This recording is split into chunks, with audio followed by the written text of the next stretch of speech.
Chapter 8. At 5 o'clock the two ladies retired to dress, and at 6:30 Elizabeth was summoned to dinner.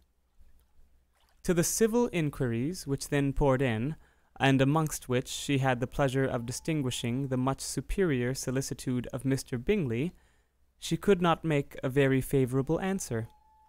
Jane was by no means better. The sisters, on hearing this, repeated 3 or 4 times how much they were grieved, how shocking it was to have a bad cold, and how excessively they disliked being ill themselves, and then thought no more of the matter, and their indifference towards Jane, when not immediately before them, restored Elizabeth to the enjoyment of all her original dislike. Their brother, indeed, was the only one of the party whom she could regard with any complacency. His anxiety for Jane was evident, and his attentions to herself most pleasing, and they prevented her feeling herself so much an intruder as she believed she was considered by the others. She had very little notice from any but him.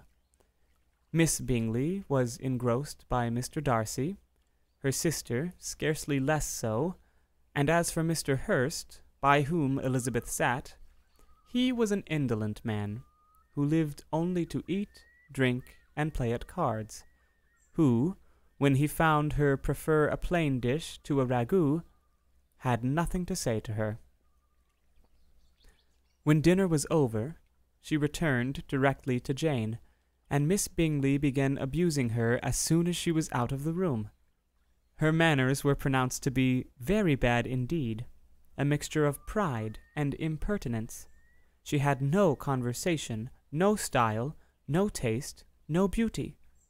Mrs. Hurst thought the same, and added, "She has nothing, in short, to recommend her, but being an excellent walker. I shall never forget her appearance this morning. She really looked almost wild." "She did indeed, Louisa. I could hardly keep my countenance. Very nonsensical to come at all. Why must she be scampering about the country because her sister had a cold? Her hair, so untidy, so blowsy. Yes, and her petticoat. I hope you saw her petticoat. 6 inches deep in mud, I am absolutely certain, and the gown which had been let down to hide it not doing its office." "Your picture may be very exact, Louisa," said Bingley, "but this was all lost upon me. I thought Miss Elizabeth Bennet looked remarkably well when she came into the room this morning. Her dirty petticoat quite escaped my notice." "You observed it, Mr. Darcy, I am sure," said Miss Bingley, "and I am inclined to think that you would not wish to see your sister make such an exhibition." "Certainly not." "To walk 3 miles, or 4 miles, or 5 miles, or whatever it is, above her ankles in dirt, and alone, quite alone. What could she mean by it? It seems to me to show an abominable sort of conceited independence, a most country-town indifference to decorum." "It shows an affection for her sister that is very pleasing," said Bingley. "I am afraid, Mr. Darcy," observed Miss Bingley in a half-whisper, "that this adventure has rather affected your admiration of her fine eyes." "Not at all," he replied. "They were brightened by the exercise." A short pause followed this speech, and Mrs. Hurst began again. "I have an excessive regard for Jane Bennet. She is really a very sweet girl, and I wish with all my heart she were well settled. But with such a father and mother and such low connections, I am afraid there is no chance of it.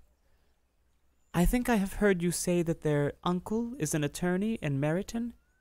"Yes, and they have another who lives somewhere near Cheapside." "That is capital," added her sister, and they both laughed heartily. "If they had uncles enough to fill all Cheapside," cried Bingley, "it would not make them one jot less agreeable." but it must very materially lessen their chance of marrying men of any consideration in the world, replied Darcy. To this speech Bingley made no answer, but his sisters gave it their hearty assent, and indulged their mirth for some time at the expense of their dear friend's vulgar relations. With a renewal of tenderness, however, they repaired to her room on leaving the dining parlour, and sat with her till summoned to coffee. She was still very poorly, and Elizabeth would not quit her at all till late in the evening, when she had the comfort of seeing her asleep, and when it appeared to her rather right than pleasant that she should go downstairs herself. On entering the drawing-room, she found the whole party at loo, and was immediately invited to join them, but suspecting them to be playing high, she declined it, and making her sister the excuse, said she would amuse herself, for the short time she could stay below, with a book. Mr. Hurst looked at her with astonishment. "Do you prefer reading to cards?" said he. "That is rather singular." "Miss Eliza Bennet," said Miss Bingley, "despises cards. She is a great reader, and has no pleasure in anything else." "I deserve neither such praise nor such censure," cried Elizabeth. "I am not a great reader, and I have pleasure in many things." "In nursing your sister, I am sure you have pleasure," said Bingley, "and I hope it will soon be increased by seeing her quite well." Elizabeth thanked him from her heart, and then walked towards a table where a few books were lying. He immediately offered to fetch her others, all that his library afforded. "And I wish my collection were larger for your benefit and my own credit, but I am an idle fellow, and though I have not many, I have more than I have ever looked into." Elizabeth assured him that she could suit herself perfectly with those in the room. "I am astonished," said Miss Bingley, "that my father should have left so small a collection of books. What a delightful library you have at Pemberley, Mr. Darcy." "It ought to be good," he replied. "It has been the work of many generations." "And then you have added so much to it yourself. You are always buying books." "I cannot comprehend the neglect of a family library in such days as these." "Neglect? I am sure you neglect nothing that can add to the beauties of that noble place. Charles, when you build your house, I wish it may be half as delightful as Pemberley." "I wish it may. But I would really advise you to make your purchase in that neighborhood, and take Pemberley for a kind of model. There is not a finer county in England than Derbyshire." "With all my heart. I will buy Pemberley itself, if Darcy will sell it." "I am talking of possibilities, Charles." "Upon my word, Caroline, I should think it more possible to get Pemberley by purchase than by imitation." Elizabeth was so much caught by what passed as to leave her very little attention for her book, and, soon laying it wholly aside, she drew near the card-table, and stationed herself between Mr. Bingley and his eldest sister to observe the game. "Is Miss Darcy much grown since the spring?" said Miss Bingley. "Will she be as tall as I am?"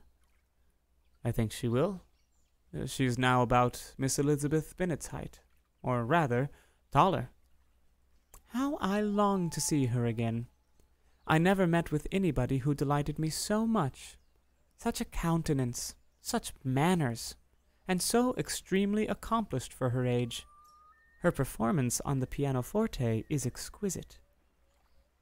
"It is amazing to me," said Bingley, "how young ladies can have patience to be so very accomplished as they all are." "All young ladies accomplished? My dear Charles, what do you mean?" "Yes, all of them, I think. They all paint tables, cover screens, and net purses. I scarcely know any one who cannot do all this, and I am sure I never heard a young lady spoken of for the first time without being informed that she was very accomplished. "Your list of the common extent of accomplishments," said Darcy, "has too much truth. The word is applied to many a woman who deserves it no otherwise than by netting a purse or covering a screen. But I am very far from agreeing with you in your estimation of ladies in general. I cannot boast of knowing more than half a dozen in the whole range of my acquaintance that are really accomplished." "Nor I am sure," said Miss Bingley. "Then," observed Elizabeth, "you must comprehend a great deal in your idea of an accomplished woman." "Yes, I do comprehend a great deal in it." "Oh, certainly," cried his faithful assistant. "No one can be really esteemed accomplished who does not greatly surpass what is usually met with. A woman must have a thorough knowledge of music, singing, drawing, dancing, and the modern languages to deserve the word. And, besides all this, she must possess a certain something in her air and manner of walking, the tone of her voice, her address, and expressions, or the word will be but half deserved." "All this she must possess," added Darcy, "and to all she must yet add something more substantial in the improvement of her mind by extensive reading." "I am no longer surprised at your knowing only 6 accomplished women. I rather wonder now at your knowing any. Are you so severe upon your own sex as to doubt the possibility of all this?" "I never saw such a woman. I never saw such capacity, and taste, and application, and elegance as you describe, united." Mrs. Hurst and Miss Bingley both cried out against the injustice of her implied doubt, and were both protesting that they knew many women who answered this description, when Mr. Hurst called them to order, with bitter complaints of their inattention to what was going forward.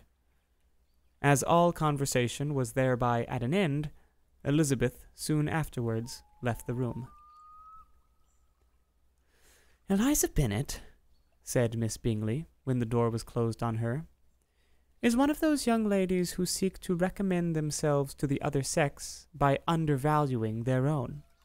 And with many men, I dare say, it succeeds, but, in my opinion, it is a paltry device, a very mean art." "Undoubtedly," replied Darcy, to whom this remark was chiefly addressed.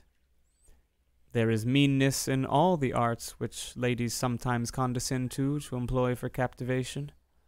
Whatever bears affinity to cunning is despicable."